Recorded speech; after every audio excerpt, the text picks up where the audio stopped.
오늘은 이제 사무엘상을 들어갈 차례인데 그 배경이 중요합니다. 사사기, 룻기, 사무엘상은 다 사사시대와 같은 동일한 배경을 가지고 있어요.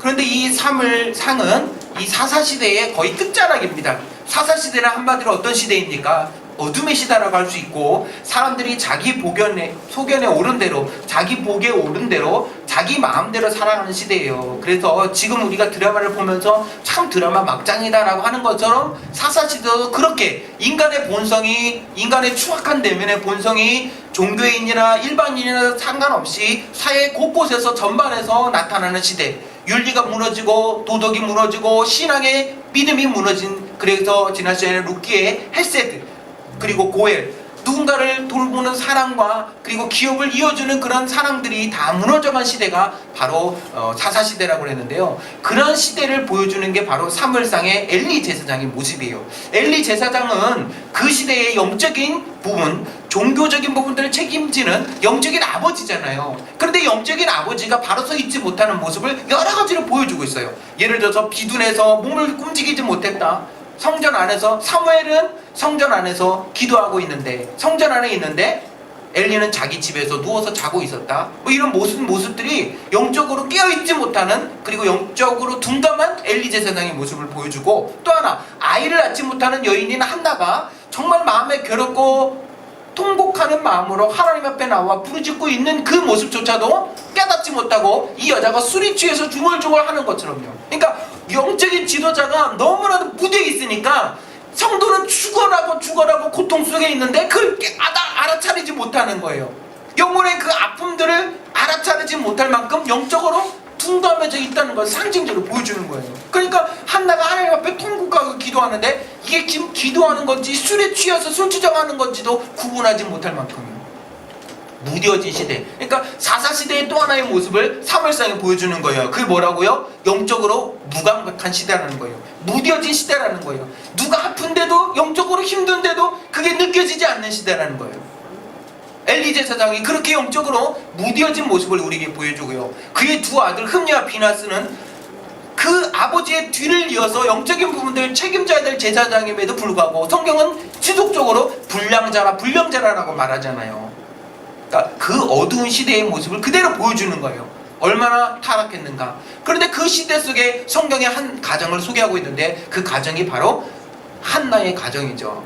이 한나의 가정에 뭘 보여주냐면요, 성경이 보여주고자 하는 메시지는 뭐냐면 아이를 낳지 못하고 해산하지 못하는 한 여인의 모습을 성경은 시작하고 있어요. 왜 그럴까요? 여러분, 여인이 아이를 낳지 못한다는 것은요, 우리나라 조선시대 때도 칠거지약이 있었잖아요. 칠거지약이 뭡니까? 여자가 이렇게 합법적으로 여자를 쫓아낼 수 있는 7가지 여자의 잘못이 있는데 그 칠거지약 중에 들어가는 내용 중에 하나가 뭐냐면 아이를 낳지 못하는 거예요. 그러니까 우리 때도 좀 비슷했어요. 성경시대도 여자가 생명을 잉태하지 못하는 건요, 여자로서의 역할을 하지 못하는 거기 때문에 가장 비참한 모습이었어요. 그 시대가 이 사사시대, 사무엘시대를 보여주는 하나의 그림자예요. 왜요? 이 시대는 어두운 시대잖아요. 제 멋대로 살아가는 시대잖아요. 그러니까 영적으로 보면 생명이 없는 시대라는 거예요. 그걸 보여주는 게 한나의 모습이에요. 그러니까 단순히 육체적으로 아이를 낳지 못하는 모습뿐만 아니라 영적으로 생명을 잉태하지 못하는, 그러니까 생명이 사라진 시대라는 걸 상징적으로 보여주는 게 바로 한나의 모습이에요. 그런데 지난 시간에 혹시 기억나십니까? 사사시대를 보여주면서 이 사사들의 모습이 결국은 사사기 마지막 장에서 나온 것처럼요, 사람이 자기의 소견에 옳은 대로 행했다. 그리고 사람이 뿐만 아니라 이 사람이라는 단어, 이씨라는 단어는 또 뭘 의미한다 그랬어요? 남자를 의미한다 그랬잖아요. 그러니까 남자는 그 당시에 어떤 종교적인 그리고 어떤 리더십의 역할인데 어두움의 시대일수록요, 앞에서 이끌어야 될 사람이 제 역할을 감당 못한다는 걸 보여주거든요. 사람이라는 뜻도 있지만 남자라는 뜻도 있어요. 그런데 이 어둠의 시대를 보여주는 대표적인 남자로서 역할을 감당 못하는 사람이 엘리잖아요. 그쵸? 그리고 흠니와 비나스 두 아들들이잖아요. 지도자로서, 남자로서 역할을 감당하지 못하는데 오히려 그 시대에 또 한 사람의 여인, 룻과 같은, 드보라 같은 또 한 사람의 여인이 바로 한나예요. 그러니까 영적으로 다 잠들어 있을 때에 룻은 이스라엘 백성들이 베풀지 못했던 뜨거운 사랑을 하나님 앞에서 하나님을 감동시키는 사랑과 믿음의 모습을 보여줬다면, 한나는 영적으로 무뎌져 있어서 무감각한 사람들 앞에서 아이를 낳지 못하는 그 슬픔을 하나님 앞에 통곡하며 기도함으로 깨어있는 한 사람의 모습으로 보여주고 있는 거예요. 무슨 의미냐면, 생명이 없는 시대 속에서, 영적인 어둠의 시대 속에서 그 생명을 밝히고 영적인 어둠을 등불처럼 비출 수 있는 사람은 누구냐면, 이 어둠의 시대 속에서도 하나님 앞에 나와 부르짖고 통곡하며 애통할 줄 아는 사람. 그래서 산상수훈에서 마태복음 5장에 예수님이 하나님 나라의 복에 대해서 말씀하시면서, 어떤 자는 복이 있도다, 마음이 가난한 자는 복이 있도다, 그리고 애통하는 자는 복이 있도다. 애통하는 자는 복이 있도다. 왜요? 자기 영적인 아픔과 영적인 상태를 놓고 애통할 줄 모르는 시대가 사사시대이기 때문에 그래요. 사사시대는 눈물이 메마른 시대예요. 눈물이 메마른 시대예요. 저는 역사가 120년 된 교회 출신이에요. 정말 이 선교사님이, 미국의 선교사님이 직접 저희 그 마을로 이렇게 전도하러 왔다가 직접 세운 교회거든요. 100년 전에는 거의 선교사님들이 세운 교회가 대부분이었으니까. 그래서 이 사경회라든지 부흥회라든지 어렸을 때에도 이웃교회에서 부흥회하고 사경회 하면요, 이렇게 다 따라가서 품앗이 하듯이 다 같이 가서 그 강단을 가득가득 채우면요, 강사 목사님이 애들 앞으로 나오라고 그랬어요. 그럼 여기 그 강사 목사님 서 있는 자리 빼고 요 강대상 여기까지도 막 한 20-30명이 여기 앉을 정도로 아이들 나오고, 그래서 2시간 3시간을 말씀 듣고 그러는데, 그때마다 항상 그 빠지지 않고 하는 찬송이 천부의 의지였어서 손들고 옵니다. 그래서 그때 우리가 많이 부르던 찬송들을 보면 다 주여 이 죄인이 벌레 맛도 못한 이몸 탕자처럼 방황할 때도 뭐 손들고 옵니다. 그 왠지 그 어렸을 때 지은 죄가 뭐 얼마나 많겠어요. 뭐 조그만 애가, 초등학교 애가 무슨 뭐 나라 민족을 사기를 치겠어요, 누군가를 죽이겠어요, 때리겠어요. 그 어린 것이 지은 죄가 얼마나 많다고 그 찬송만 부르면 같이 막 울고 난리가 아니었잖아요. 그러니까 우리 한국교회 영성은 사실 회개의 영성이에요. 1907년에 평양 장대현 교회에서 이 대부흥 운동이 시작한, 대각성 운동이 시작된 것도 결국은 회개 운동에서부터 시작되었기 때문에, 우리 한국교회에 사실 이 보이지 않는 은근히 흐르는 영성은요, 회개의 영성이거든요. 근데 여러분 한번 자세히 생각해 보세요. 언젠가부터 우리 안에 이 회개의 영성이 메말라져 가고 있어요. 정말 나 자신 때문에 눈물을 흘리며 애통해하고 막 가슴을 쥐어뜯는 이런 회개의 영성이 우리에게 참 많이 메말라졌어요. 그래서 우리가 정말 기도하다가 혹은 찬송하다가 말씀 듣다가 막 애통해하고 가슴을 찌는 이런 그 영적인 회개와 눈물의 경험들이 우리에게 메말라져 있다는 것은, 마치 사사시대처럼 정말 이 시대가 메말라진 시대이고, 그리고 무감각한 시대, 그리고 무뎌진 시대라는 걸 가르쳐 주는데, 한나의 기도는 그것을 깨뜨리는 등불처럼 하나님 앞에 통회하고 자국하고 있어요. 엘리 제자들도 알아주지 못하는데 그런 하나님 앞에 부르짖잖아요. 그런데 하나님은 그 기도를 들으셨다는 거예요. 그래서 그 기도를 들으셔서 하나님 주신 아들이 누굽니까? 사무엘이잖아요. 사무엘의 뜻이 뭐라고 그러세요? 우리 여러 번 배웠어요. 쇼메아는 듣다라는 동사였어요. 그죠? 자음 3개가 동사를 이룬다 그랬잖아요. 그 3개가 가나다, 마바사 하듯이 항상 3개가 이루어진데, 쇼메아, 이건 듣다라는 동사인데, 이것이 과거에 그가 들으셨다 그러면 샤무가 돼요. 샤무 그러면 그가 들으셨다. 엘은 하나님, 그래서 사무엘 그러면 하나님이 들으셨다는 거예요. 우리의 이런 암흑과 같은 무뎌진 시대 속에서도 우리가 하나님 앞에 통하고 부르짖을 때에 하나님이 들으셨다는 거예요. 사무엘이 바로 그 증거잖아요. 하나님이 들으셨다는 증거로 보여주는 게 사무엘이잖아요. 엘리와 그의 아들들은 영적으로 무뎌져 있어서요. 그래서 하나님께서 어떻게 하십니까?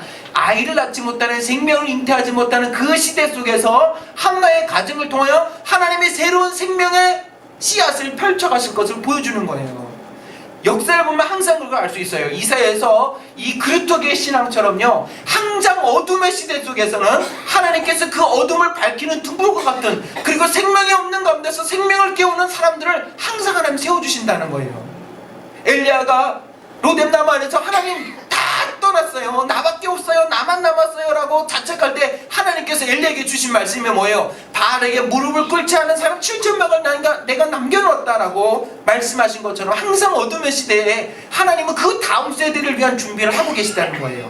엘리를 보고 흠니와 비나스를 보면 소망이 없어요. 그러나 하나님은 한나와 사무엘을 통하여 새로운 시대를 열어가세요. 그러니까 성경 앞부분에 보면 엘리의 모습, 흠니와 비나스의 모습은 정말 막장 드라마이고 소망이 없는 모습이지만, 사무엘을 비록 어리지만 그가 하나님 성전에서 기도하며 하나님 앞에 드려지며 이제 그를 통하여 하나님께서 새로운 역사를 펼쳐가실 것을 우리에게 보여주고 있어요. 우리의 자녀들이 그런 자녀들로 자라나기를 원합니다.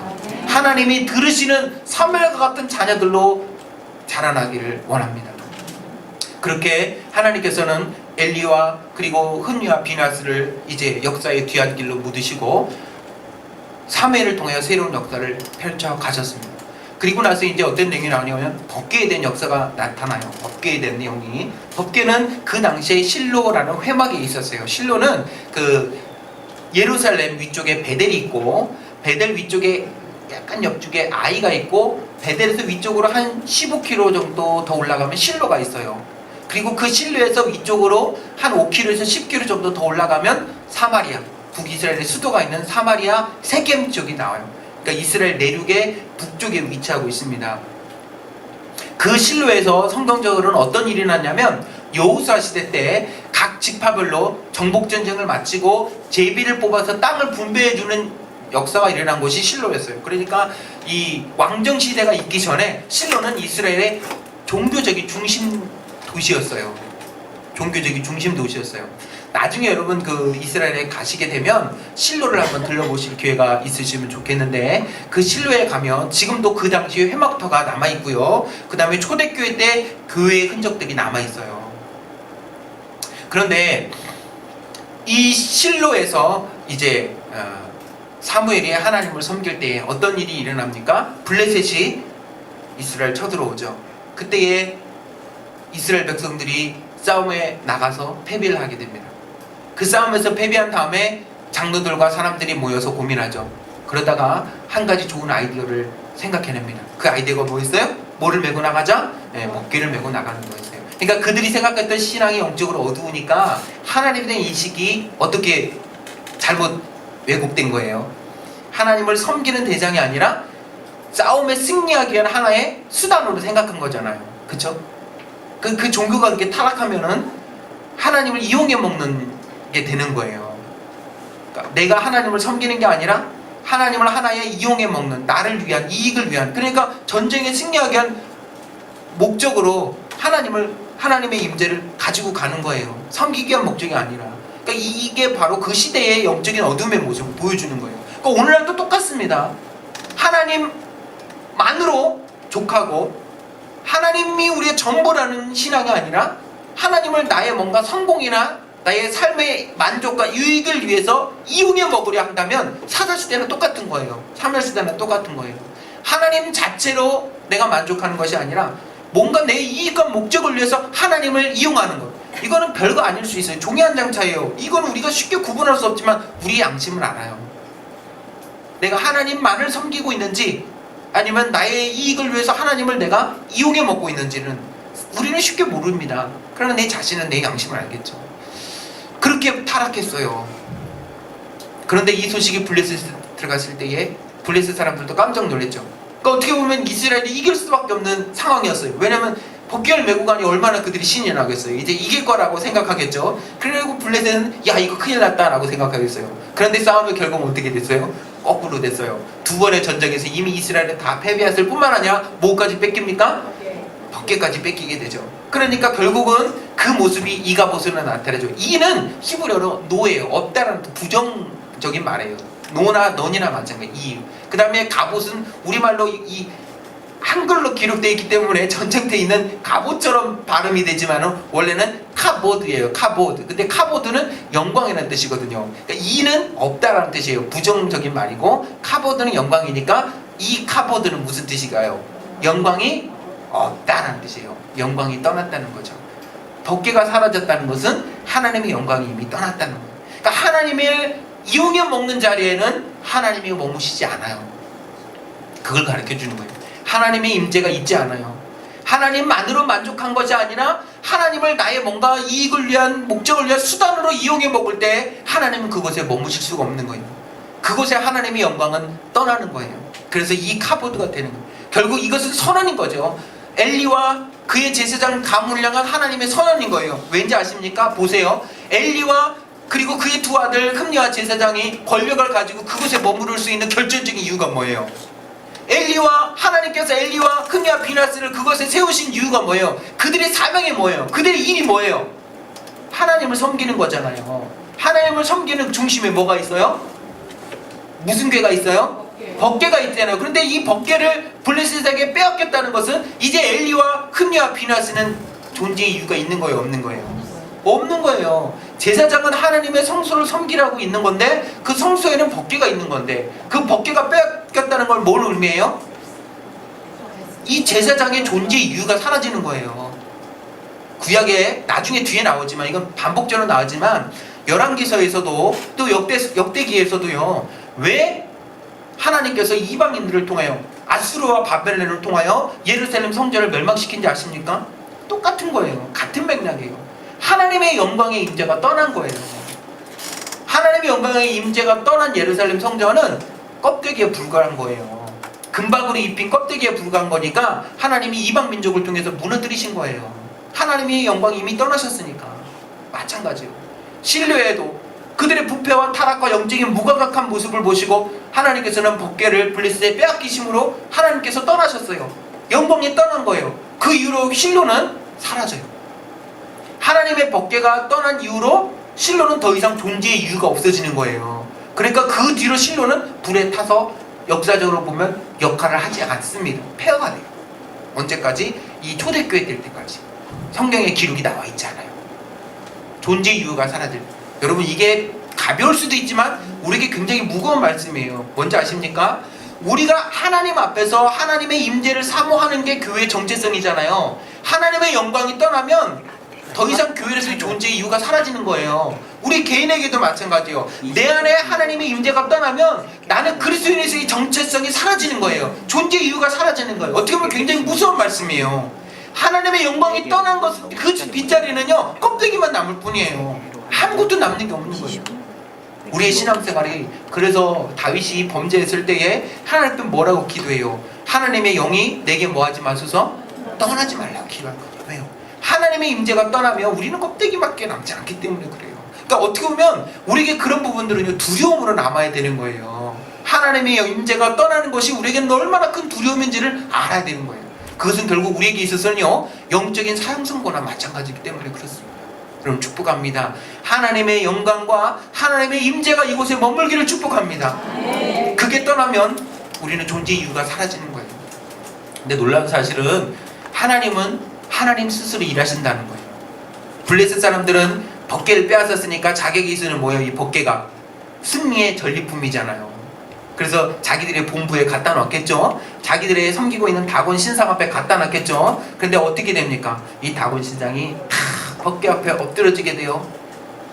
아수들에 갖다 놨는데 법궤가 쓰러지고 또 세우려면 또 쓰러져요. 그 일뿐만 아니라 그 지역에 뭐가 돌죠? 전염병이 돌아요. 그러니까 사람들이 야 이거는 전리품이 아니라 우리에게 재앙의 물건이다 그러면서 이제 다시 가드로 보내요. 아스도드에 있는 법궤를 가드로 다시 보내니까 가드에서도 또 똑같은 일이 일어나죠. 법궤가 머무는 곳마다 뭐가 일어나요? 재앙이 일어나요. 하나님을 알지 못하는 자들에게 하나님의 존재는 재앙인 거예요. 그리고 하나님은 하나님 스스로 방어하시는 하나님이세요. 하나님 스스로 일하시는 하나님이세요. 이스라엘 백성들이 영적으로 무뎌졌을 때 하나님을 수단으로 생각하고 목적으로 이용해 먹었지만 하나님의 임재는 하나님 스스로 일하시고 운행하시는 분이라는 걸 가르쳐줘요. 법궤가 가는 곳마다 하나님의 영광이 임할 때는 기쁨과 영광이 충만하지만 있지 않아야 될 곳에 있을 때 하나님의 법궤는 재앙이 되는 거예요. 무섭지 않습니까? 실로 회막 안에 있을 때는 이 법궤가 하나님의 영광의 증거였지만 이방 신상 앞에 있을 때, 이방 도시 안에 있을 때 이 법궤는 가는 곳마다 재앙이 돼요. 하나님의 존재가. 가드에 가는데 똑같은 일이 일어납니다. 다시 에그론으로 옮겨요. 에그론에서도 똑같은 일이 일어나요. 그러니까 결국 블레셋 사람들에게 법궤는 승리의 전리품이 아니라 가는 곳마다 재앙이 되는 거예요. 그러니까 그들도 이제 어떻게 합니까? 법궤를 다시 돌려보내게 돼요. 어디로요? 베스메스 지역으로. 베스메스 지역은요 이 이스라엘 백성들과 블레셋 지역의 경계 지역에 있는 도시의 이름이 베스메스예요. 베스메스는 이름 자체가 태양의 집이라는 뜻을 가지고 있거든요. 그러니까 태양의 집이라는 말 자체 속에 약간 이방 도시 같은 느낌이 들어있잖아요. 태양신을 숭배하는 집이라 이런처럼. 그러니까 블레셋의 영향을 많이 받고 있는 경계 지역까지 이제 보내게 되는 거예요. 그냥 보내는 게 아니라 소를, 소에다가 한 번도 멍에를 매지 않은 소를 잡아서 이제 태워서 똑바로 가는지 피해 가는지 보게 되는데, 울면서도 똑바로 가죠. 여러분, 소는요 이 혈연 관계가 굉장히 끈끈한 짐승 중에 하나랍니다. 어렸을 때 시골에서 소를 키워보신 분은 아시겠지만요, 이 엄마 소가 새끼를 이렇게 대하는 게 굉장히 지극정성이잖아요. 그래서 소도 운다 그래요. 그렇죠? 소도 운다 그래요. 그럼에도 불구하고 하나님의 사명을, 법궤를 맨 사명을 받은 이 소가 울지 않고 똑바로 갔다는 거예요. 베스메스를 향해서. 그러니까 사람들이 이 소를 보고 어떻게 합니까? 깜짝 놀라서 오게 되죠. 그 안에 뭐가 있었어요? 하나님의 법궤가 있었어요. 그리고 그들은 기쁨 속에서, 법궤가 다시 돌아왔으니까 기쁨 속에서 법궤를 보게 되고, 이 수레를 끌고 온 소를 이제 제단에 놓고 이 수레를 장작처럼 나무를 패서 살라서 하나님께 드리게 되죠. 그러니까 이 소는 어떻게 보면 우리가 그냥 무시하고 지나갈 수 있지만요, 생각해보세요. 이 소는 사명을 끝까지 감당했어요, 못했어요? 한 거잖아요. 어떻게 해요? 울면서도 혈연의 정을 떼고 사명을 위해서 똑바로 따라갔어요. 결국 끝까지 베스메스까지 가서 자기의 목적을 다 완수한 다음에는 어떻게 됩니까? 제물로 바쳐졌어요. 그러니까 여러분, 우리가 지난주에 삼손 때도 얘기했지만, 하나님 주신 사명을 끝까지 감당 못하면 이 베스메스로 끌고 가는 이 소만도 못한 존재가 되는 거예요. 이 소는 끝까지 사명을 감당하는데 그치지 않고 감당한 이후에는 제물로 드려졌어요. 그러니까 우리가 감당을 못하면 이 소가 우리를 비웃을 거예요. 그래서 여러분, 정말 사명을 감당하는 인생은요, 끝까지 감당한 이후에는 바울이 고백했던 것처럼, 뒷무대에서 고백한 것처럼 관제와 같이 내가 부음이 되어서 드려지는 거죠. 내가 끝까지 사명 감당한 뒤에는 내 공로 바라는 것이 아니라 그냥 아낌없이 제물로 하나님 앞에 드려지는 인생, 그게 가장 멋진 인생인 줄 믿습니다. 그럴 때 실수를 했어요, 사람들이. 왜? 하나님의 법궤는 암으로 만지면 안 되잖아요. 근데 만지게 돼서 거기서 또 베스메스 사람 50명 넘는 사람이 죽게 돼요. 그렇죠? 그 모습을 보고 사람들이 누구를 찾냐면 기럇 여아림의 사람을 찾아요. 여러분, 기럇 여아림 기억나십니까? 여호수아에서 우리 공부했어요. 저 기브온 족속이 생명을 구하기 위해서 멀리 사는 것처럼 거지로 속이고 달려왔잖아요. 확신조약을 맺으러. 나중에 알고 보니까 가까운 때였는데 그들이 살기 위해서 조약을 맺었어요. 하나님은 그것을 나쁘게 보셨어요? 좋게 보셨어요? 좋게 보셨어요. 그렇기 때문에 가나안 연합군이 기브온을 쳐들어갈 때에 여호수아가 밤새도록 길갈에서 거기까지 쫓아갔고, 전에도 없었고 후에도 없었던 태양을 멈춘 기도를 이 기브온 족속을 살리는데 했던 거예요. 하나님 그 기도를 들으셨어요? 안 들으셨어요? 들으셨어요. 하나님이 그냥 별로 별 볼 일 없는 기도를 들으실까요? 그건 아니겠죠. 뭔가 타당하니까 기도를 들으신다는 건 뭘 의미하냐면, 이 기브온 족속을 살리는데 하나님께서도 전에도 없었고 후에도 없었던 기적적인 기도를 들으셨다는 거예요. 근데 이 기브온 족속에 3개의 성읍이 있는데 그 성읍 중에 대표적인 성읍이 바로 이 기럇 여아림이에요. 이 조약을 맺고 난 다음에 이 기럇 여아림 사람들에게, 기브온 족속들에게 맡긴 일이 뭐였냐면, 성소에서 장작 패고 물을 기리며 잡일을 시켰던 거예요. 그러니까 그들은 별 볼 일 없는 일이라 할지라도 하나님을 섬기는 일이 뭔지를 누구보다도 잘 알고 있는 사람들이었어요. 그러니까 그 기럇 여아림에 있는 이 제사장을 부른 거예요. 그래서 그곳에 법궤가 성경에 20년간 있었다고 그랬어요. 20년간. 이 20년이나 기간은 언제냐면요, 사무엘이 어렸잖아요. 실로에서 어린 가운데서 어린 사무엘이 어른이 될 때까지, 성장할 때까지의 그 기간이 바로 20년이었어요. 그렇게 성장할 때에 성경에 보면 하나님께서 이 사무엘에게 지혜를 주시고 영적인 권세를 주셔서 이 지역의 이스라엘의 모든 사람들이 사무엘이 하나님의 지도자로 인정을 받게 하셨어요. 그런데 참 여러분, 데자뷰라는 말 아세요? 데자뷰? 데자뷰란 말이 뭐냐면 과거에 일어났던 일이 똑같이 일어나는 것을 데자뷰라고 말해요. 그런데 20년 정도 됐을 때 사무엘은 이제 영적으로 달라졌어요. 더 성숙하고 더 하나님께 민감한 사람이 되었어요. 그래서 백성들을 이제 회개할 필요성을 느끼고 백성들을 하나로 다 모아야 될 필요성을 느끼고 저 미스바라는 동네로 이스라엘 백성들을 다 불러 모았어요. 미스바는 지금의 라말라라고 하는 예루살렘 북쪽으로 18km 정도 떨어진 라말라라는 이 팔레스타인 수도가 있어요. 그 안에 이제 미스바라는 성읍이 위치하고 있어요. 그러니까 예루살렘, 아이성, 그리고 미스바 다 비슷비슷한 지역에 있어요. 다만 차이점은 뭐냐면 이 현재 미스바는 팔레스타인 지역 경내에 위치해 있기 때문에 찾아가기에는 조금 쉽지는 않습니다. 그런데 이 미스바라는 지역으로 이스라엘 백성들을 다 불러 모아서 이제 영적인 각성의 운동, 회개의 운동을 펼치게 되죠. 그러니까 영적인 어둠의 시계를 깨뜨리는 건 아까 말씀드린 것처럼 회개밖에 없다는 거예요. 우리가 죄를 잡고 회개하는 것, 그게 그 시대를 깨우는 유일한 열쇠라는 것을 끊임없이 보여주는 거예요. 한나의 기도가 그래 있고요. 그렇게 모여있다는 소식을 누가 듣냐면 블레셋 사람들이 들어요. 블레셋 사람들이 똑같이 군사를 이끌고 쳐들어옵니다. 자 보세요. 20년 전에 엘리의 두 아들이 있을 때에, 흔니와 비나스가 있을 때에 블레셋이 똑같이 쳐들어오잖아요. 두 번의 전쟁을, 한 번은 그냥 가서 지고 두 번째는 법궤를 메고 갔다가 또 졌어요. 그리고 20년이 지나고 또다시 블레셋이 쳐들어왔어요. 자, 리더십이 바뀌었어요. 엘리와 그의 두 아들은 이제 떠나가고 사라지고 사무엘이 이제 영적인 리더가 되었어요. 똑같은 환경 가운데서 블레셋이 쳐들어왔어요. 블레셋이 쳐들어왔을 때 사무엘이 어떻게 이 위기를 극복할까? 똑같은 상황이 20년 전과 되풀이 되잖아요. 그때 사무엘이 어떻게 했느냐? 백성들을 불러 모으고 하나님 앞에 기도한 다음에 성경에 보면 이렇게 하나요. 하나님 앞에 온전한 예배를 올려드렸다 그랬어요. 하나님 앞에 온전한 예배. 하나님 앞에 온전한 예배를 올려드리기 위해서 그곳에서 양 한 마리를 잡아서 하나님 앞에 올려드려요. 그러니까 사무엘은 지금 전쟁보다도 뭐에 더 초점을 맞추는 거예요? 예배에 초점을 맞추는 거예요. 왜 그럴까요? 전쟁보다 더 중요한 게 예배라는 것을 알았기 때문에 그래요. 이게 엘리의 두 아들과의 차이점이에요. 엘리의 두 아들은 전쟁을 이기기 위해서 하나님을 이용해 먹으려고 했지만 사무엘은 전쟁 가운데서도 우선순위를 예배에 두었다는 거예요. 전쟁의 승리가 아니라.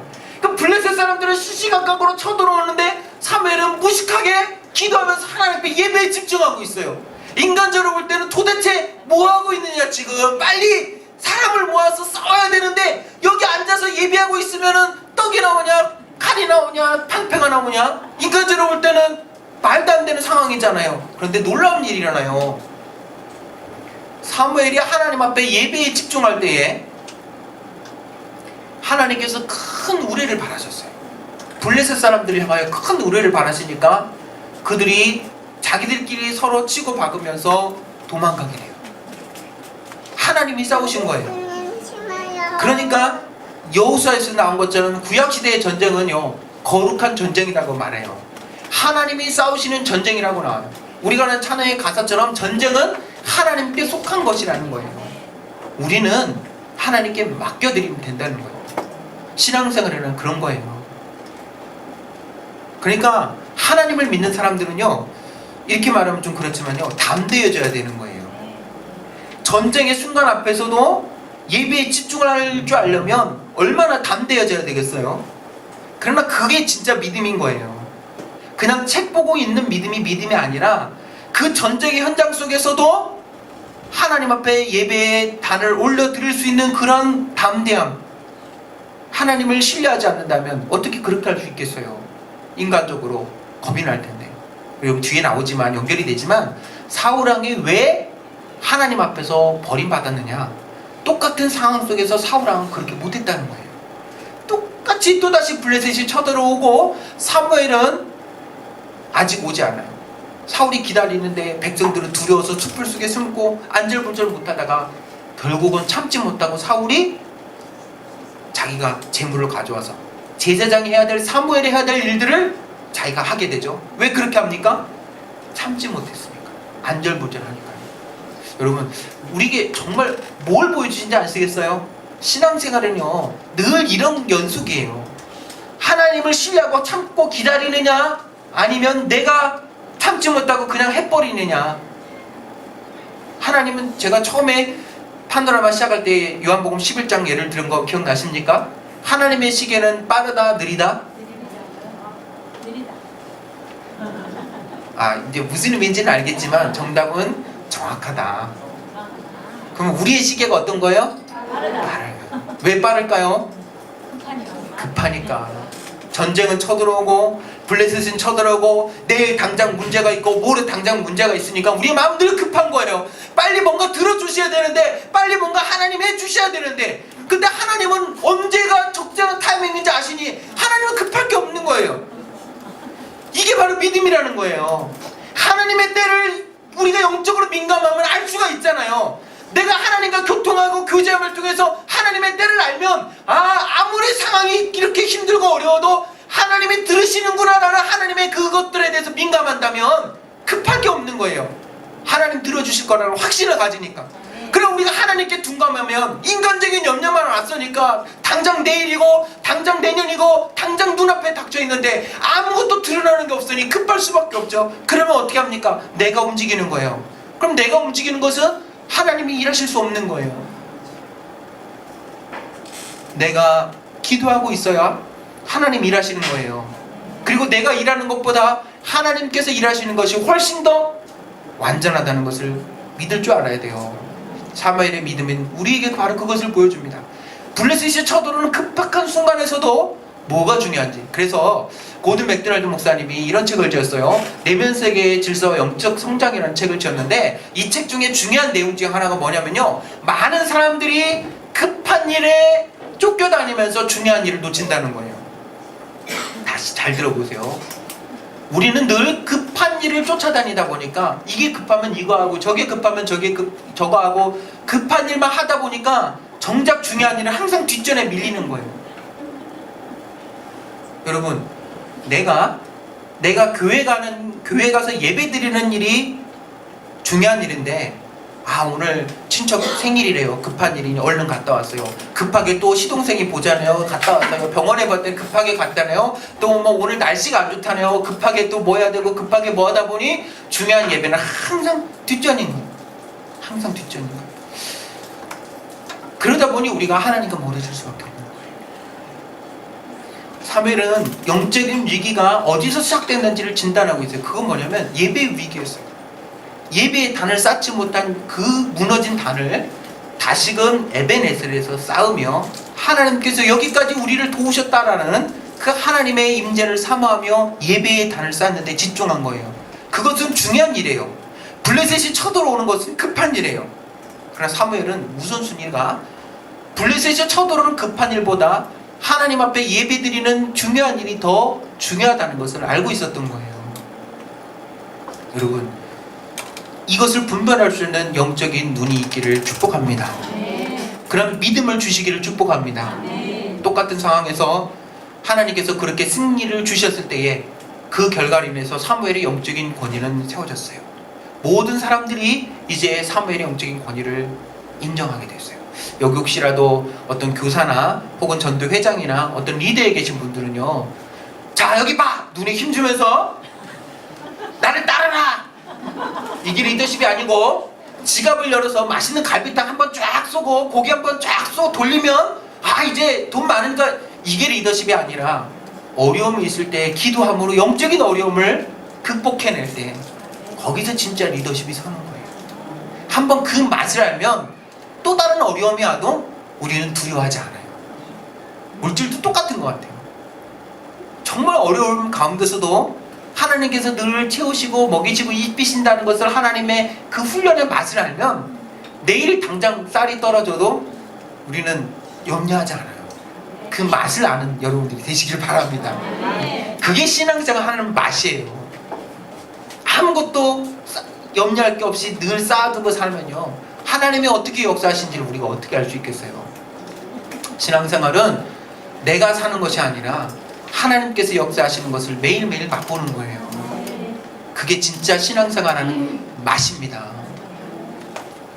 그렇게 블레셋과의 싸움을 통해서 사무엘의 리더십이 세워간 이후에 사울왕이 세워졌지만 아까도 말씀드렸듯이 사울왕은 그런 점에서 하나님 앞에서 하나님을 온전히 신뢰하지 않는 모습을 보였어요. 그래서 사무엘은 우선순위를 잃어버렸어요. 사울왕은 사무엘과 비교했을 때에. 또한 사울왕이 실패한 이유 중에 하나는 뭐냐면 하나님의 말씀에 온전히 순종하지 못했어요. 그래서 아말렉을 온전히 다 죽이라고 진멸하라고 하나님 여러 번 말씀하셨음에도 불구하고 자기를 위해서 살려두었어요.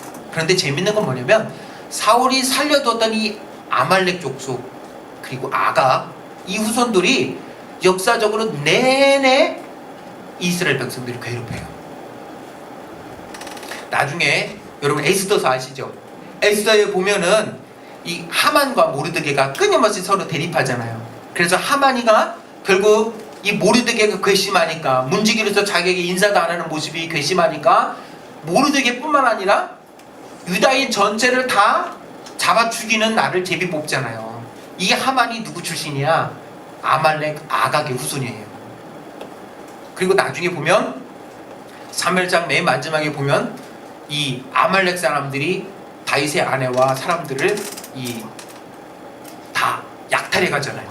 그러니까 끊임없이 악연을 이어가요. 그게 어디서 시작되냐면 사울이 하나님의 말씀에 온전히 순종하지 못했기 때문이에요. 그래서 제가 볼 때 사울이 하나님 앞에서 하나님께서 계속 기회를 주셨음에도 불구하고 그래서 제가 볼 때 삼진아웃이 여기서 생긴 것 같아요. 이 야구 만드는 사람이 스트라이크 3개 던져가지고 이렇게 삼진아웃 시키는 거를 여기서 보지 않나 생각이 돼요. 사울왕은 첫 번째로 우선순위를 잃어버리고 하나님 앞에 드려야 될 예배의 제사장의 권리를 참지 못하고 자기가 드려버리는 우선순위를 잃어버리는 잘못을 저질렀고, 두 번째로 하나님의 말씀에 순종하지 않고 하나님이 진멸하라고 하는 것을 자기를 위해서 듣지 않고 살려두는 순종하지 않은 불순종의 저질을 저질렀고, 세 번째로 하나님께서 블레셋과의 싸움에서 승리를 주셨음에도 불구하고 자기를 위해서 기념비를 세우고 가요. 하나님이 주신 승리를 자기가 한 것처럼 자기를 내세우는 교만함의 죄를 저지른 거예요. 우선순위를 잃어버렸고 하나님 말씀에 순종하지 못하고 자기를 위해서 기념부를 세우는 세 가지의 불순종의 죄를 저지른 모습을 보고 하나님께서 원 스트라이크, 투 스트라이크, 아웃! 삼진 아웃. 사울왕은 결국은 하나님 앞에 버림을 받게 돼요. 그러니까 하나님을 우리가 성경을 보면요, 하나님께서 너무 매정하게 사울을 떨쳐보내신 게 아닌가가 아니에요. 하나님 계속적으로 기회를 주신 거예요. 그럼에도 불구하고 그 기회를 놓친 겁니다. 지금도 똑같아요. 하나님 내가 한번 잘못했다고 내치시는 하나님 아니시거든요. 끊임없이 기회를 주십니다.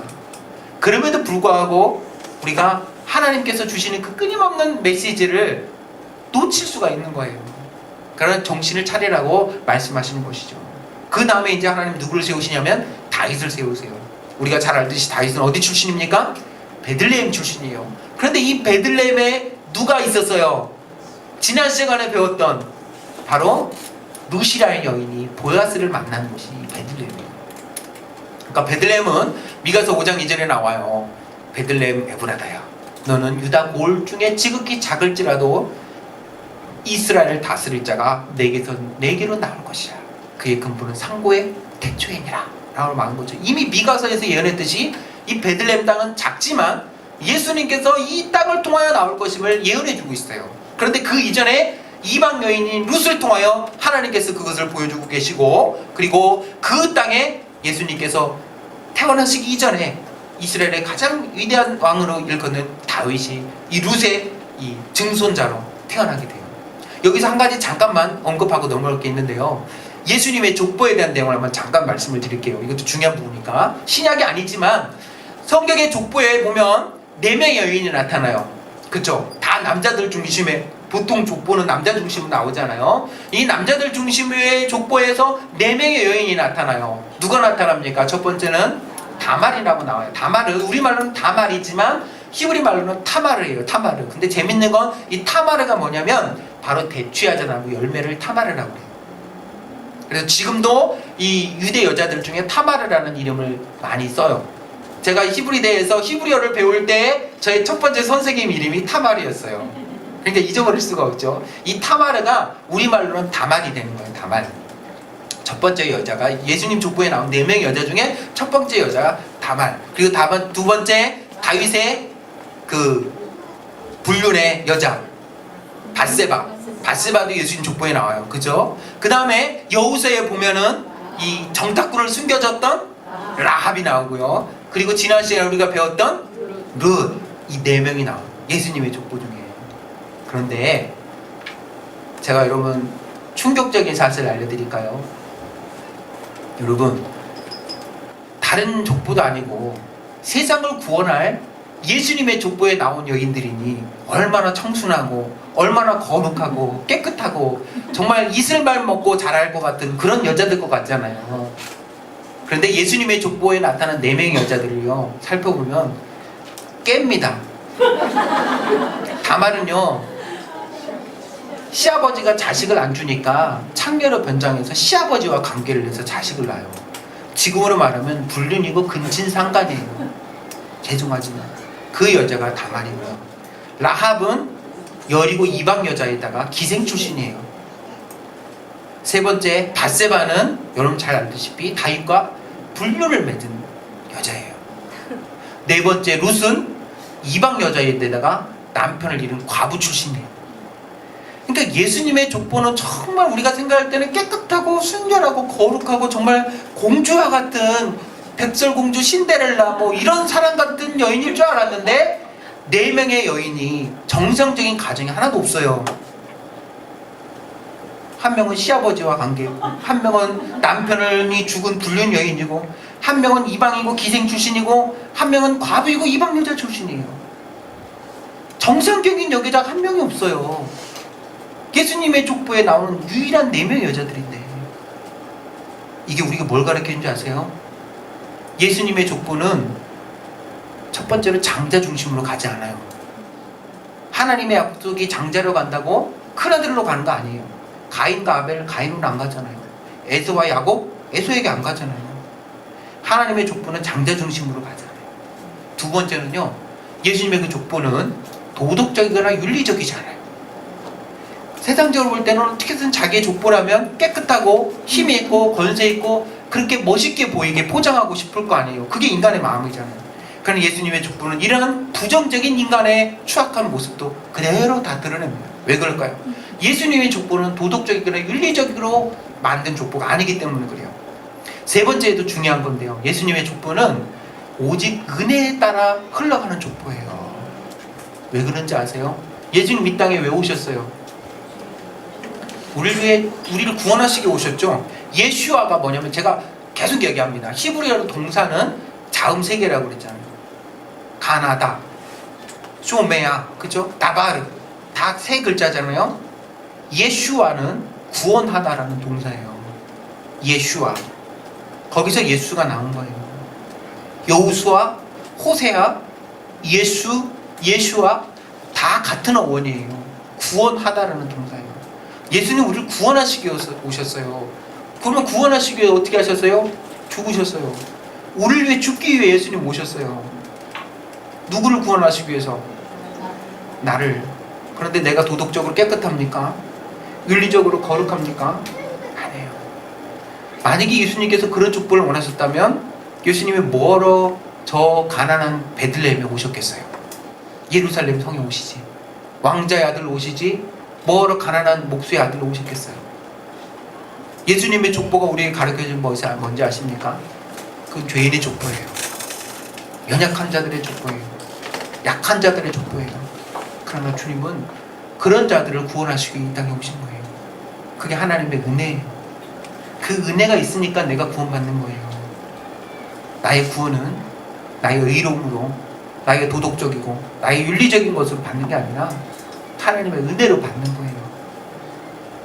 그래서 이런 이방 여인들이랄지라도 하나님의 은혜가 흐르고 있는 거예요. 예수님의 족보가 그걸 가르쳐줘요. 그러니까 교회는 문턱이 낮는 거예요. 예를 들어서 저희 교회는 굉장히 지적입니다. 최소한 저희는 교수들이 대부분이고요. 또 어떤 교회는 우리 교회는 교인의 50% 다 의사예요. 우리는 참 이 지적인 교회입니다. 아니에요. 그건 건강한 교회가 아니에요. 누구든지 다 올 수 있어야 건강한 교회인 거예요. 연약한 자들, 가난한 자들, 힘없는 자들, 못 배운 자들, 소외된 자들도 다 올 수 있어야 그게 교회인 거예요. 예수님의 족보가 그러하니까 누구든지 하나님께서는 사람을 따지지 않고 묻지 않고 그 사람의 믿음만을 보신 거예요. 이 사람의 배경이, 이 사람의 스펙이 어떠냐를 보시고 하나님 택하신 하나님이 아니라 하나님은 그 사람의 마음을 보시고 중심을 보시고 믿음을 보시고 택하신 거예요. 그러니까 다말이 예수님의 족보에 오를 수 있었고, 그러니까 롯이 예수님의 족보에 오를 수 있었던 거예요. 그러니까 내가 하나님의 백성이 될 수 있었던 거고요.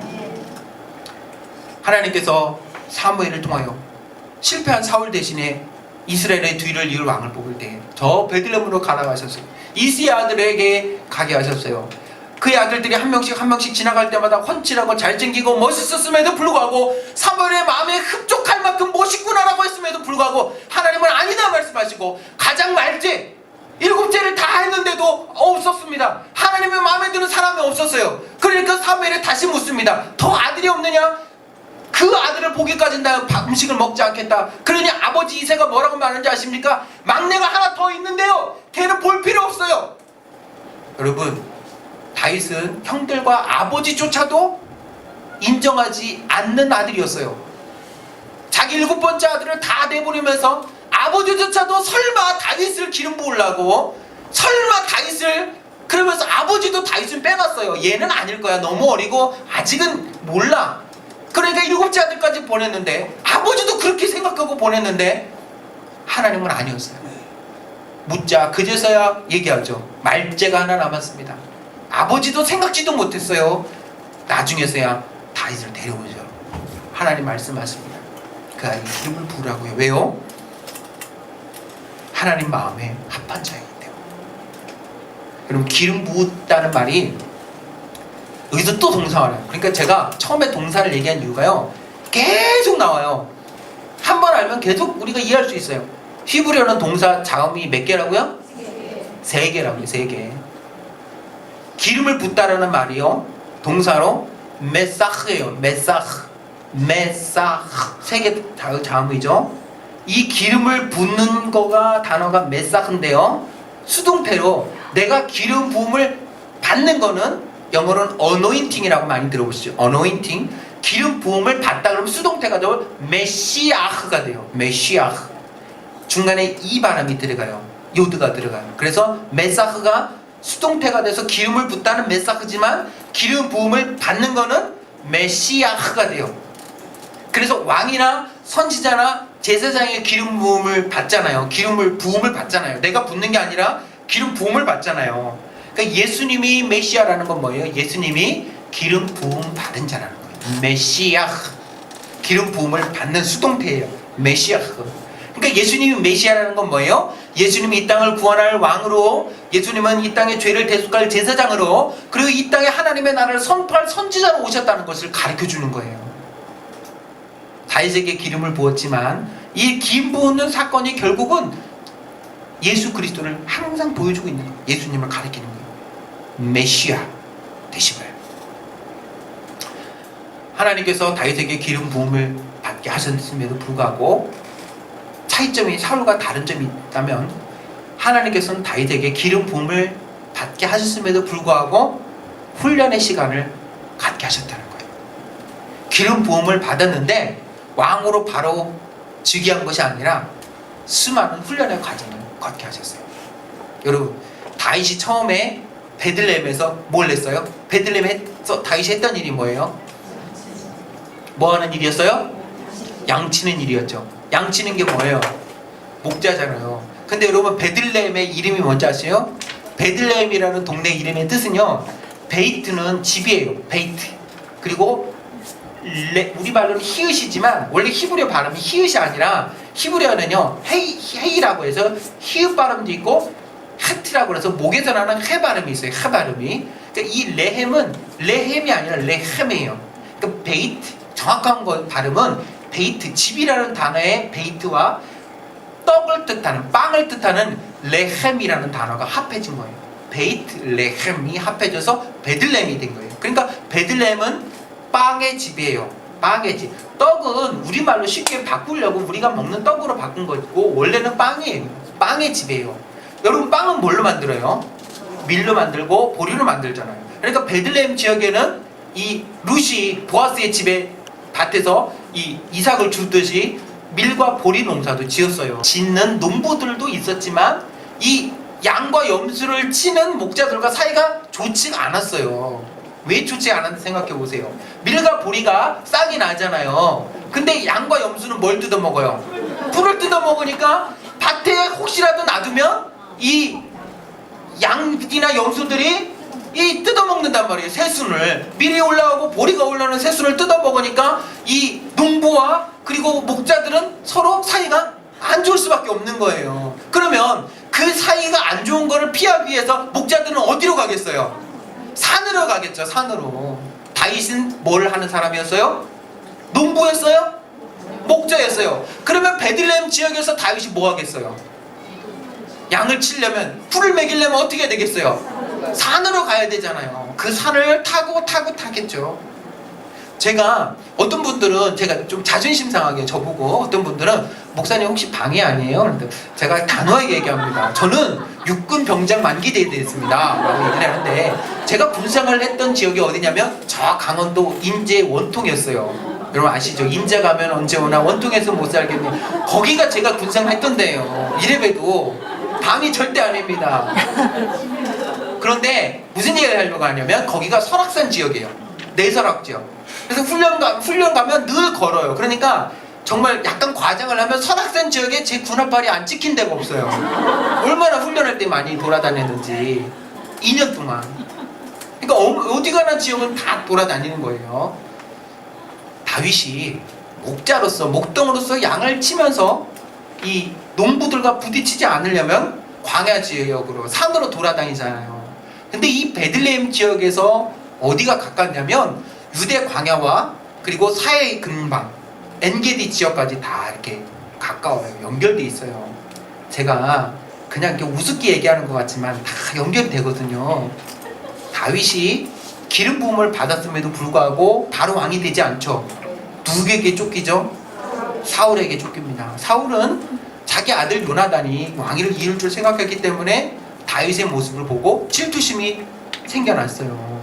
그래서 끊임없이 사울이 다윗을 죽이려고 쫓아가죠. 사울에게는 수많은 군사들이 있었어요. 다윗은 뭐가 있어요? 풀범이었잖아요. 처음에는. 나중에는 따라다니는 자들이 있었지만 잘 보세요. 다윗이 사울의 눈을 피해서 한 번도 붙잡히지 않고 잽싸게 수많은 전탄군과 군사들을 뿌리치면서 그렇게 한 발 앞서서 아슬아슬하게 피할 수 있었던 게 우연일 것 같아요? 이미 하나님께서는 베들레헴에서 양을 치는 목자를 통해서 그 바닥을 누구보다도 잘 알게 하신 거예요. 그 지리와 그 지역에 대해서 누구보다도 더 잘 알게 하신 것이 하나님이세요. 이미. 그러니까 다윗이 사울왕의 눈을 피해서 유대 광야 지역에서 그렇게 아슬아슬하게 도망다닐 수 있었던 이유는 이미 양을 치면서 다 다녔던 곳이에요. 그러니 너무나 잘 알죠. 그래서 유대 광야에서 어디로 가면 피할 데가 있고 어디로 가면 동굴이 있다는 것을 누구보다 잘 아는 거예요. 제가 우리 목사님들, 선교사님들 이스라엘에 있을 때 8분이 같이 유대 광야 트레킹을 갔는데요. 유대 광야를 가다 보면은 햇빛이 되게 세게 내리쬐니까 광야에서는 참 그늘이 필요하거든요. 근데 이 그늘처럼 동굴같이 생긴 데를 가면 그곳에 뭐가 있는지 아세요? 반드시 거기에 양의 배설물들이 가득 있어요. 뭐냐면 똑같이 지금 이제 베두인들이 양을 쳐요. 똑같이 양이나 염소를. 베두인들이 풀을 뜯어 먹이면서 광야 지역을 이렇게 우기 때 풀이 날 때 다니다가 잘 때가 되거나 그늘을 찾으면 동굴같이 천연 동굴이 있는 그런 곳에 이제 양들을 이렇게 넣어놓고 거기서 이제 쉬는 거예요. 그 천연 동굴이. 왜냐면 이스라엘 지역은 석회암 지대가 많거든요. 근데 이 석회암은요 비에 녹는 성질이 있어요. 그 오랜 세월 동안 비에 조금씩 녹다 보니까 이스라엘 지역에는요 천연적으로 생긴 동굴들이 참 많이 있어요. 그러니까 그 동굴들이 다 숨을 수 있는 아지트가 되는 거예요. 그러니까 다윗은 목동으로서 양을 치면서 어디에 천연 동굴들이 있고 어디에 숨을 데가 있다는 것을 다 알고 있었던 거예요. 그러니까 사울이 그렇게 수많은 군사들을 풀어서 정보원들을 풀어서 쫓아다녔음에도 불구하고 다윗을 이길 수가 없었던 거예요. 그러니까 하나님은요 항상 앞서 미리 모든 것들을 준비하시는 하나님이시라는 걸 우리는 알게 됩니다. 제가 군대 얘기 아까 좀 얘기했는데요, 저는 대학교 졸업할 때까지도 신학교 가서 목사가 될 마음을 갖지 않았었거든요. 근데 참 하나님은 나중에 생각해 보니까, 저는 군대에 있을 때 신학생이 아니었어요 그때는. 그런데 그때 군종병이 됐어요. 근데 제가 그때 군종병을 했던 부대가 연대라는 부대였는데, 연대는 굉장히 큰 부대예요. 어느 정도 크냐면 연대 아래 2,500명의 이 병사들이 있어요. 그 연대 아래 대대가 있고 대대 아래 중대가 있어요. 그 중대 군종들 중에서도 절반 이상이 신학생이었고 그 위에 대대 군종은 다 신학생이었어요. 100%. 근데 그 위에 연대 군종이 저는 신학생이 아니었어요. 지금 생각해도 이거는 있을 수가 없는 일이에요. 왜? 우리나라에 얼마나 신학생이 많습니까? 다 군중병 하고 싶어 하잖아요. 그런데 저는 신학생이 아닌데 제 밑으로 10명이 넘는 군종들이 다 신학생들이었어요. 저는 그때는 이유를 몰랐거든요. 근데 대학교 졸업반 때 하나님께서 이제 목사가 될 마음을 주셔서 이렇게 신학교를 가게 됐는데요, 그때 뒤돌아보니까 이 군종을 그냥 시킨 게 아니구나. 군종은 그 군인 생활을 하면서 교회를 목회하는 거잖아요. 이미 목회자로서 훈련을 시키신 거예요. 나중에 뒤돌아보니까 이게 그냥 된 게 아니라 이미 5년 전, 10년 전에 저는 생각이 없을 때 하나님이 이미 다 준비를 해놓으신 것처럼, 하나님께서는 다윗에게 기름 부기 이전에 이미 베들레헴 지역의 목동으로서의 훈련을 이미 다 시키고 계셨던 거예요. 왠지 아십니까? 시편 23편에 하나님은 나의 목자라고 하시잖아요. 왜 목자라고 하실까요? 양들은 주인 없으면 쫓아다닐 수가 없어요. 다윗이 이스라엘의 위대한 왕이 될 수 있었던, 사울과 같이 실패하지 않았었던 이유가 뭐냐면 양들을 위해서 자기 목숨을 버릴 줄 알았기 때문에요. 양들을 지키기 위해서 때로는 곰과 이리와 사자의 그런 위협 속에서 자기의 돌멩이와 막대기를 가지고 양들을 지키면서 자기 양을 돌보고 지킬 줄 아는 목자의 심정이 뭔지를 아는 거예요. 그게 리더십이었거든요. 백성의 마음을 알고 백성을 돌볼 줄 아는 그 목자로서의 훈련을 이미 시키신 거예요. 다윗은 깨닫지 못했지만 하나님은 다윗을 기름 부음밖에 하기 이전부터 이미 그에게 목자로서의 훈련을 시키신 거예요. 목동으로서 양들을 돌보는, 그리고 그 양들을 위해서 자기의 몸을 희생하는. 요한복음 10장 예수님 뭐라고 말씀하십니까? 나는 선한 목자라. 양들은 내 음성을 알고 나도 내 음성을 아느니.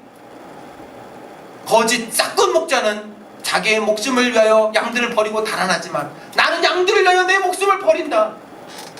하나님께서 다윗을 통해 훈련시키셨고, 그리고 그 다윗을 통해서 이미 우리를 이끌으시는 선한 목자 되신 예수님을 미리 보여주시는 거예요.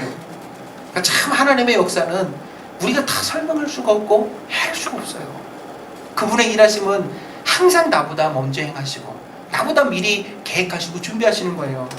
여러분, 지금 당장 내가 이해할 수 없는 어떤 문제들이 생기고 어려움이 생겨도 여러분 하나님을 믿는다면 기다리세요. 그리고 기대하십시오. 하나님께서 어떻게 행하시고 어떻게 이루실지를 기대하십시오. 내가 알 수 없는 하나님은 또 다른 일을 이미 진행하고 계시는 거예요. 다윗에게 기름 부으신 하나님께서는 이미 그를 통하여 훈련의 과정들을 갖기 하셨거든요. 여기 보시면 아시겠지만 이 시간들이 영적인 훈련의 시간이었어요. 그래서 우리가 나중에 시편을 보시면 아시지만 다윗이 도피 생활 가운데서 많은 시편을 기록해요.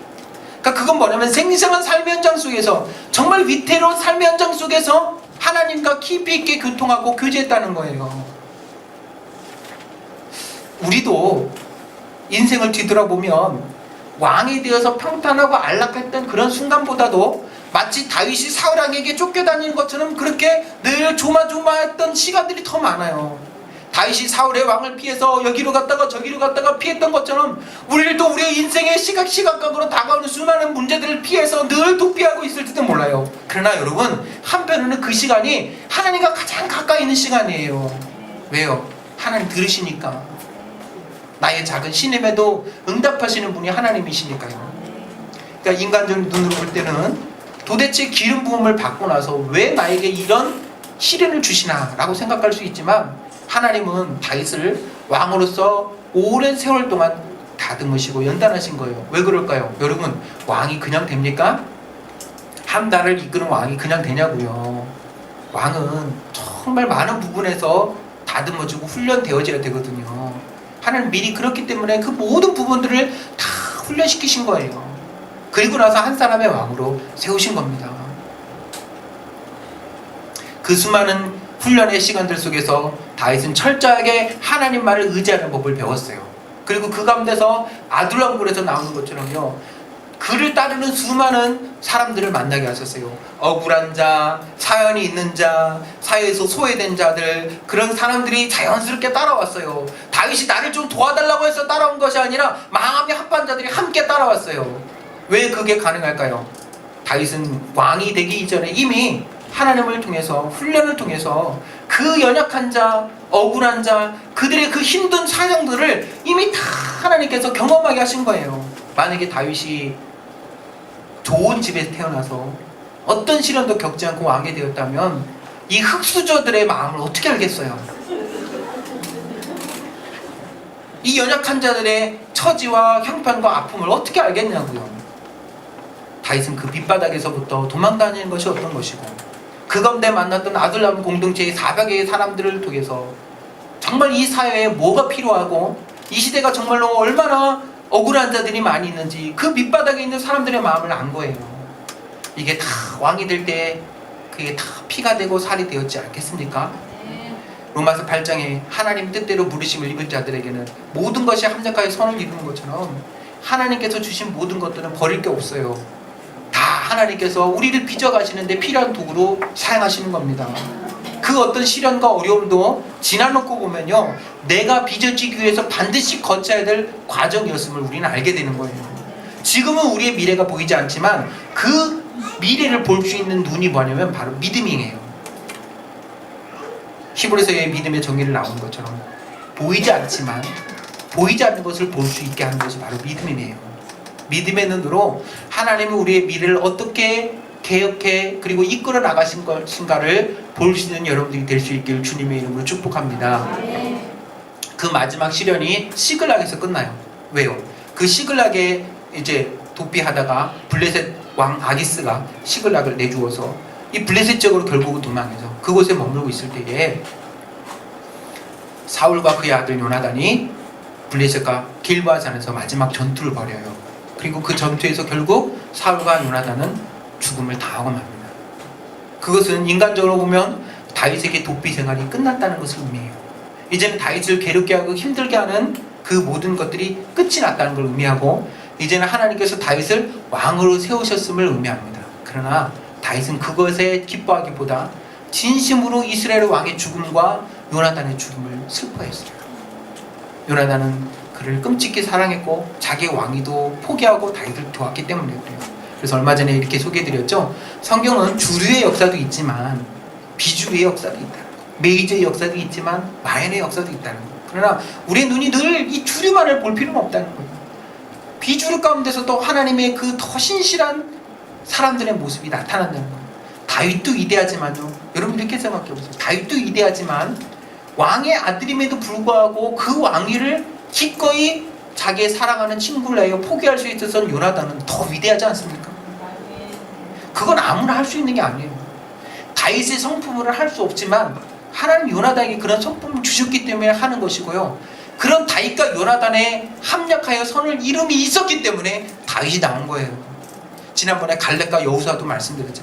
똑같이 정탐꾼으로서 하나님 앞에 신실한 믿음을 보였지만 한 사람은 이스라엘 백성들을 이끌어가는 지도자가 되었고 한 사람은 은둔자가 되었어요. 같은 믿음의 동지였음에도 불구하고 신약시대도 똑같이 나타납니다. 똑같이 같이 예수님의 제자로서 함께 사역을 했지만 야고보는 목베임을 당합니다. 세례 요한도 예수님의 길을 예배하다가 목베이는 순교를 당하고요. 베드로는 하나님께서 감옥 속에 갇혀서 다음날 이제 똑같이 집행을 당해야 되는데 하나님 천사를 통해서 베드로를 감옥에서 끄집어내 주세요. 똑같이 사도로서 똑같이 주님의 종으로서 감당하는데 누구는 목베임을 당해서 순교를 당하고 누구는 천사를 통해서 끄집어내 주신단 말이에요. 요한복음 21장에서 예수님 모른다고 3번씩이나 부인했던 베드로에게 예수님 말씀하셔서 내 양을 먹이고 내 양을 치라, 그를 다시 회복시키시죠. 그리고 젊었을 때는 네가 네 띠띠고 원하는 곳으로 갔지만 이제는 네가 원치 않는 길을 갈 것이다, 순교의 길을 갈 것이다 말씀하세요. 그때 베드로가 뭐라고 말합니까? 예수님이 사랑하시는 자가 요한이잖아요. 요한은 어떻게 되겠습니까? 항상 이 한국 사람처럼 남에게 관심이 많아요. 근데 예수님 뭐라고 말씀하세요? 그가 내가 다시 오기까지 그대로 내버려 둘지라도 너랑 무슨 상관이냐? 너는 나를 따르라. 누구는 죽임을 당하고 누구는 기름 부음 받아 왕이 되었어요.